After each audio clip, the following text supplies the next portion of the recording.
بسم الله الرحمن الرحیم. ګرانو کتونکو ډاکټر عربستان مومند د کیمرامین اسدالله جران سره ستاسو په خدمت کې حاضر. سلامونه مې قبول کړئ. زه ډېرې خبرې نه کوم. ستره هستي راسره ناسته ده، د اکاډمۍ درجه لري، د سکول د کالج درجه لري. نوو شاعرانو له پکار دي چې د دوی تشې خبرې واورم، فایده به ترې اوچته کړي. کلام خو لویه خبره ده. نو باسل صاحب راسره ناست دی، زه خپلې خبرې ټولې دوی ته کومه چې دوی مو سره پروګرام کې یو څو خبرې هغه کې چې د نوې کلتې زده کړه وکړي. باسل صاحب سلامونه مې قبول کړئ. او زموږ د ډېر مسافر مینوال دي داسې په وطن کې هم ډېر زیات دي، هغوی سره تاسو خپله پېژندګلي وکړئ چې هغوی د ستاسو د حالاتو د ژوند دغه نه خبر شي د سرګرمونه. وعلیکم سلام، ډېره مننه. زه په خانپور ادینځی کوز دیر ملکنډ سیمه کې په کال 1940 کې پیدا شوی یم او لا ژوندی یم. او د هغې نه علاوه 10 پورې سبق مې په کلي کې ویلی او د هغې نه پس اسلامي کالج ته راغلم. 12 مې وکړو، بیا مې 14 وکړو. 14 کې په صوبه کې 4 نمبر راغلی وم. بیا د هغې نه پس بیا مې LLB وکړه. د LLB نه پس مې MA پښتو وکړه، بیا مې PhD وکړه او د تقریبا 13 کاله مې په اسلامي کالج پوهنتون کې پښتنو ته پښتو وښوده. او زمونږ کلي کې یو سړی و، نو هغه یو ځل ما ته وایي چې نه که ستا دا سبق مبق ختمیږي نه.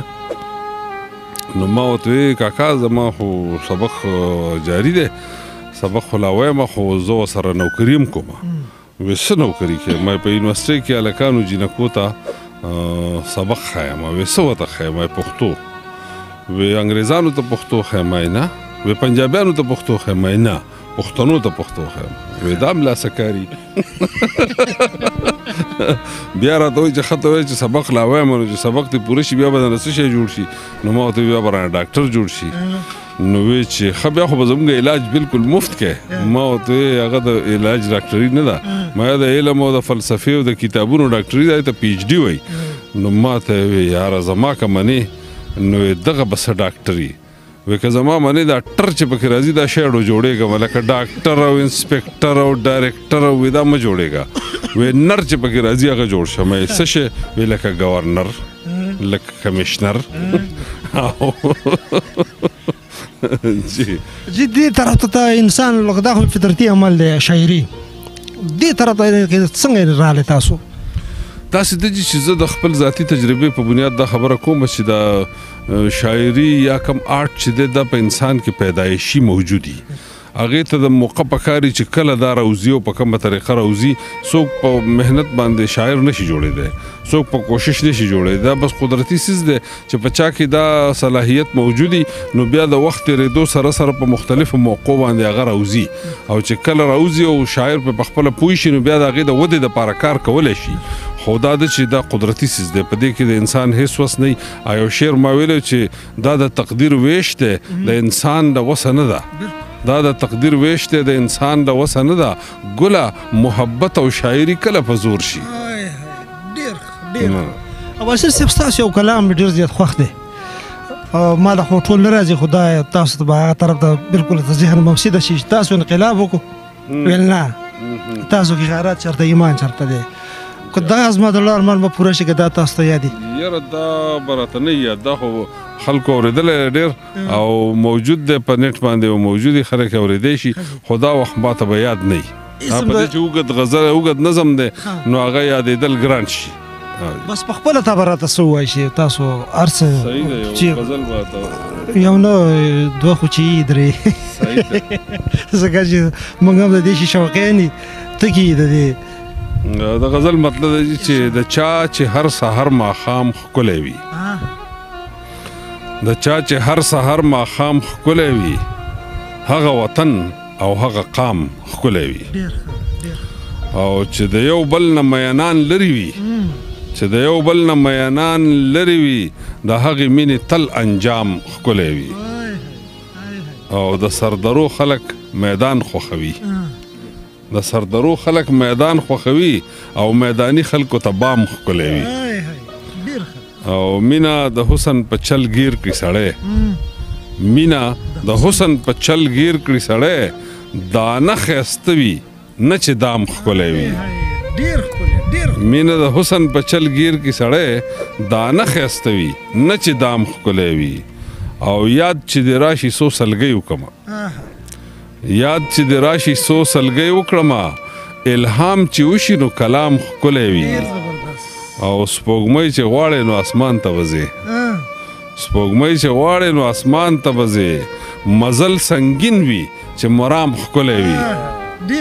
مننه او که مزه اخلې په بخلو کې ده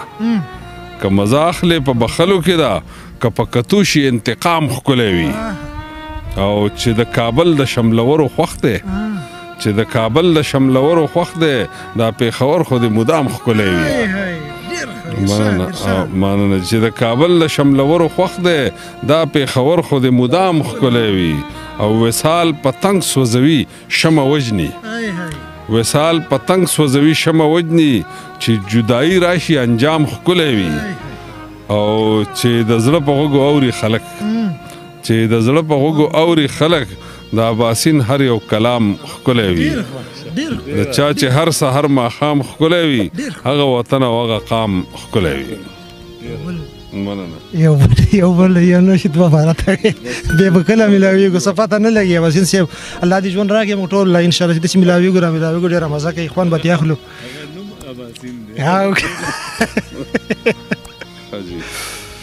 دا یو بل غزل دی چې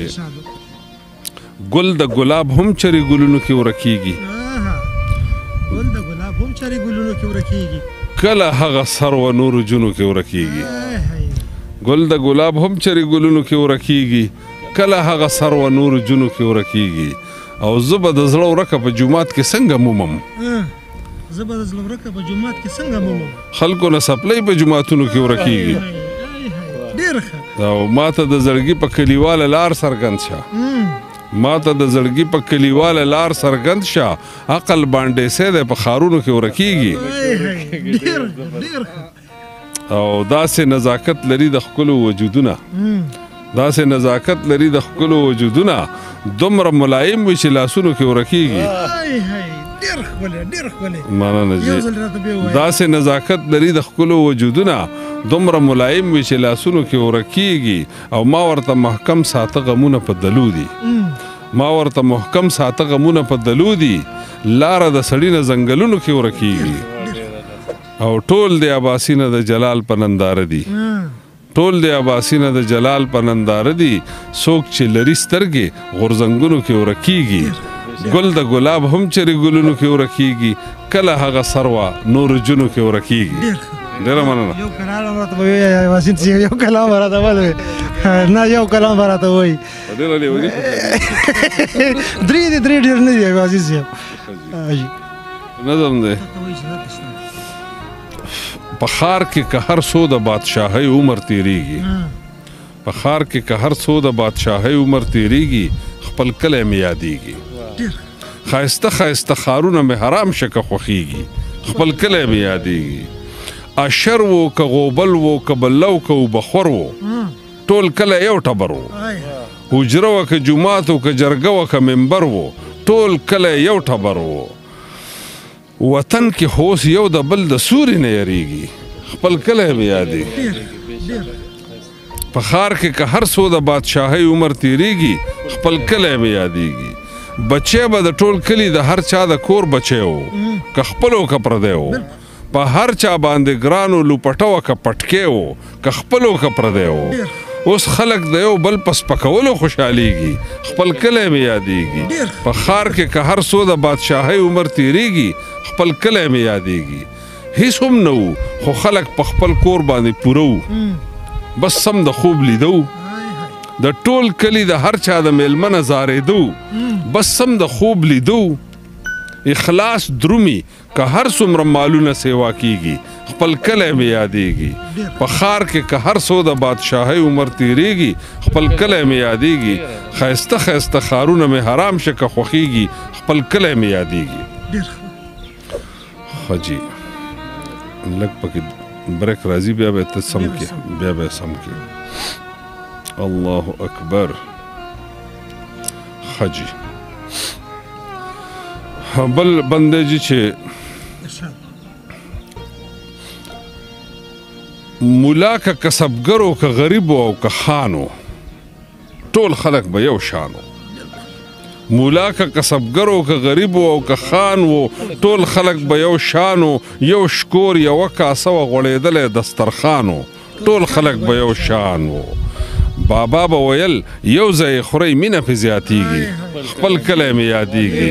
ښایسته ښایسته ښارونه مې حرام شه که خوښیږي خپل کلی مې یادیږي په ښار کې که هر څو د بادشاهۍ عمر تیریږي خپل کلی مې یادیږي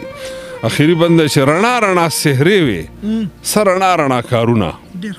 رڼا رڼا سحرې وې څه رڼا رڼا کارونه دوکه نه فریبونه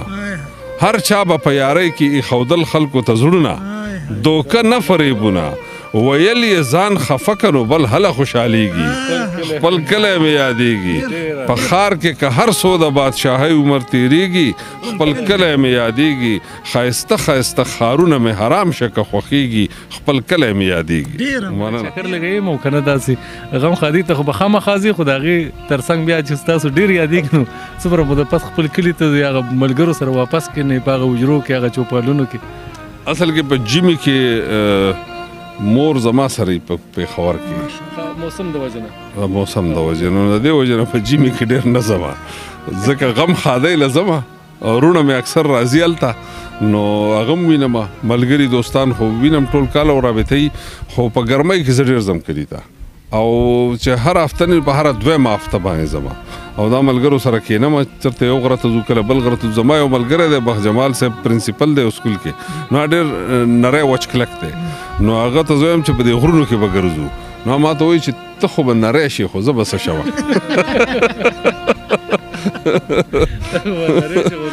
زه به وایي څه شوه اکثر داسې وي باسین صاحب چې موږ ته خپله ملګري اکثر وایي یاره ته ډېر بدل شو چې نوکري درته میلاو شلو ښار ته لاړې که نه نو ډېر بدل شو اوس موږ سره په حجرو کې ناسته پاسته نه کوي بیا موږ خپل ډېر که دلیلونه هم ورکو خو هغه راسره اکثر نه مني ځکه چې هغه په ماشوموالي کې د سکول په وخت کې نږدېوالی ډېر زیات پاتې شوي تاسو ورته څه بانه کوئ زه خو نه بانه څوک دا تپوس نه کوي د یوې وجې دا ده چې پېښور ته څوک راځي نو زه ورته هلته د حجرې ماحول پیدا کوم په خپل کور کې او چې کله زه خو ګرځم په ټوله پښتونخوا کې نو زه په هره هفته کې یوه دوه حجرو ته خامخا ځمه هلته غونډې هلته ملګرو سره کېناستئ نو زما د حجرو تنده ماتئ او زما د حجرو ملګري چې دي هغې زه راغواړم چې کومې علاقې ته زه ځمه لکه فرض کړو زه مومندو ته راځم نو زما چې په مومندو کې کوم ملګري نو هغې ته زه ووایم چې زه فلاني ځای ته در روان یم که اوزګار نو راشه نو هغې هم پکې ووینم نو دغه پکې یو فایده نو په ټوله پښتونخوا کې چې هر طرف ته ځمه یا په ټول پاکستان کې چې هر ځای ته ځم نو ملګرو ته وایم چې هلکه که راتلی شي نو راشه نو زه پکې ملګري ووینم نو دغه خبره چې چا یاران کتل او چا ماران وزیر صاحب یو خیري شارټ کوېشن دی چې د نوو شاعرانو دپاره د دې نوو شاعرانو دپاره یو څو لفظونه چې دا تاسو په معیار پوره ګڼئ نه ګڼئ دا دې باره کې یو څو خبرې چې هغوی زده کړه وکړي داسې د ډاکټر صاحب چې زموږ په دور کې به موږ ته چېرته په کال کې یو ځل دوه په ریډیو ټي وي د مشاعرې موقع میلاوېده او هغه به ټول کال خلکو بیا موږ ته یادوله ځکه چې چینل یې ډېرې نه وې نو خلکو به کتله او خلکو ته به یاده وه اوس دور کې دا ریډیو ټي وي د هر چا په جیب کې پروت دی د موبایل په شکل کې نو سوشل میډیا ته چې څه ولیکي نو سمدستي وخېږئ نو هغې کې غیر معیاري څیزونه هم ډېري هر یو کلام چې شاعر نوی ولیکي نو دا خیالي چې دا ډېر ښه دی خو چې خلک یې بیا واوري نو چې خلک ورته څه وایي نو هغه څه بیا نو د دې وجې نه ډېر غیر معیاري څیزونه هم سوشل میډیا ته خیږي او هغه شاعران چې دي هغې احتیاط نه کوي نو په کار دا ده چې دې ته لږ انتظار کوي چې لږ پخیږي لږ اړی را اړی د هغې نه پس تنقیدي غونډو کې کینی نو د هغې نه پس کې سوشل میډیا ته وخیږي نو خیر دی نو د دې وجې نه یوازې د ادب معیار د دغې سره غورځېږي بلکې د هغه شاعر معیار هم وغورځېږي یو شاعر چې دی هغه په یو کلام باندې اسمان ته وخیږي په بل د ځمکې تل ته کوز شي نو د دې وجې نه دغه احتیاط پکار دی چې معیاري څیز په سوشل میډیا ورکول دي دویمه دا ده چې کوم ځوانان شاعران دي نو دوی چې د مشرانو سره ځینې پکې د مشرانو سره سیالي کوي هغې دا خیال لري چې یاره مشر چې دی نو دی چې څومره مشهور دی نو زه به هم داسې زر مشهور شم داسې نشي کېدی د مشر سره 100-150 کاله تجربه او د هغه سره 40 کاله محنتي او په 10 ورځو کې څوک نشي مقبول کېدی او ادب داسې میدان دی چې په دې کې ته 100-150 کاله مقبول پاتې شي او خپل ګراف د نښکته لاړ نه شي بره ځي نو بیا ټیکي خو کته کله ښکته ځي او کله بره ځي نو بیا پټال کې خلک ځي نو چې پټال کې ځي راځي نو کله به ډوبي او کله به بره ځي نو دې وجې نه دا ځینې شاعران دا خیال لري چې یاره دا مقبولیت په دې نه کېږي بس سر ښکته که خپله شاعري کوو که ستا په شعر کې زوري نو که ته سوشل میډیا استعمالوي که نه استعمالوي ستا شعر به رسي الوځي به نو د دغې وجې نه د نوي شاعرانو دپاره دا یو احتیاط پکار دی چې دوی تعدي نه کوي دوی د خپل هنر سره کار لري او اعلی معیاري هنر د تخلیق کوي کوشش د کوي چې د بل چا نقل نه کوي او تنقیدي ټولنو کې کینی چې کم شاعر څومره سوچي په خپل رنگ کې رنگي نو هغه مقبوليږي د بل چا په رنگ کې چې رنگي نو هغه بیا ورک شي کتونکو او دا کم اخیری تپوس چې باسل صاحب نه ما وکړو دا صرف دا شاعرانو دپاره مې ته وکړو کوم چې نوي شاعران دي اوس زلمي نوی کول دي او د شاعرۍ میدان ته راځنګلي او ډېر زیات ترجماني هم پکې د هغوی شته خو امید لرم دا پروګرام تاسو وکړو دا به ستاسو ډېر خوښ شوی وي او یو ستره هستي ده باسم صاحب دا یو اکاډمۍ درجه لري دا زموږ د ټولو استاد دی او د دوی نه به تپوسونه کوو د دوی بېزتي به موږ برداشت کوو ولې سر به ته ښکته کوو په وجه د دې چې موږ ترې څه زده کړو دا ډېر کم داسې خلک ډېر کم پیدا کېږي په دنیا کې او بیا داسې خلک چې بیخي تکبر پکې نه وي او موږ ورته خو د شونډو په سر وویل موږ سره کېناستو دا به موږ نه څنګه هېر شي نو په دې ځای غواړم چې ډاکټر ربستان مومند د کیمرامین اسدالله هجران سره فی امان الله